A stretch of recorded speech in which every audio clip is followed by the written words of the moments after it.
Olá amigos, tudo bem com vocês? Hoje eu quero falar para vocês um pouquinho sobre as revoltas liberais de 1842.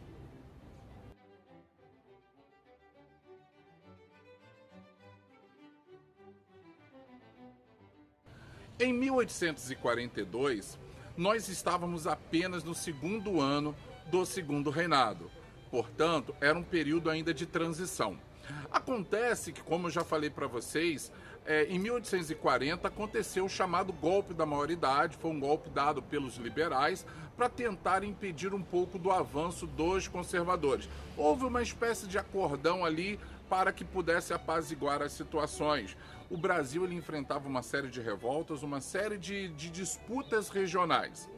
Em 1841, os conservadores que estavam no poder começaram a propor uma série de medidas para impedir o chamado avanço liberal conseguido lá em 1834 com o padre Diogo Antônio Feijó. Esse avanço liberal significava uma volta à centralização do poder, a volta do Conselho de Estado, seria, portanto, o terceiro Conselho de Estado, e a reforma do Código Criminal.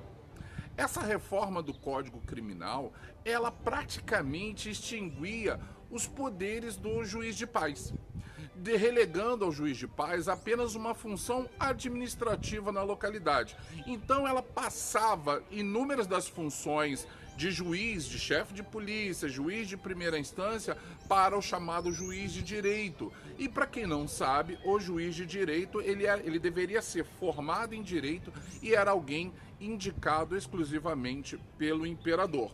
Já os juízes de paz não, eram pessoas que eram eleitas pelo povo. Pois bem, em 1842 surgiram várias oposições com relação a isso, muita questão começou a ser debatida, eu não vou entrar aqui com os nomes, mas dois líderes, o padre Diogo Antônio Feijó, lá em Sorocaba, e Teófilo Otoni, em Minas Gerais. Essas duas pessoas foram duas fortes lideranças nesse movimento. E uma coisa que é importante dizer, o Barão de Caxias, ele era um personagem que já vinha apaziguando uma série de revoltas pelo Brasil. E aí ele foi chamado também primeiro para ir a São Paulo. Lá chegou a existir 2.500 revoltosos e a situação acabou sendo apaziguada. O Diogo Antônio Feijó chegou a mandar uma carta desaforada para o Barão de Caxias, mas ele respondeu, se for necessário, eu uso a força. E o mesmo aconteceu em Minas Gerais. O Barão de Caxias foi a Minas Gerais e também houve revoltosos. Eu quero falar agora uma curiosidade que aconteceu aqui em Valença, em 1842. Naquela época, o presidente da Câmara era o era o Visconde de Baipendi, e o primo dele, Marquês do Paraná, era o presidente da província. Como eu já falei na época da Guarda Nacional, a Guarda Nacional ela estava sob uma jurisdição do presidente da província e era a província responsável por armar os guardas nacionais.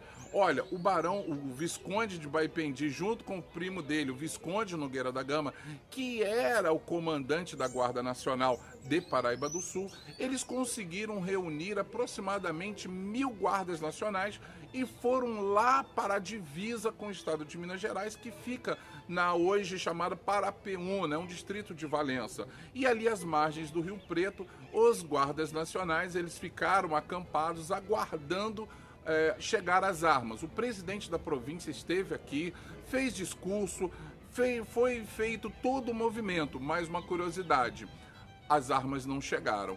E aí houve um boato de que os revoltosos de Minas Gerais, eles já estavam chegando a Minas Gerais. Hoje a gente sabe que isso não é verdade. E aí houve um desespero, os guardas nacionais eles ficaram sem saber o que fazer. E aí, nós estamos desarmados, vamos enfrentar os revoltosos desarmados?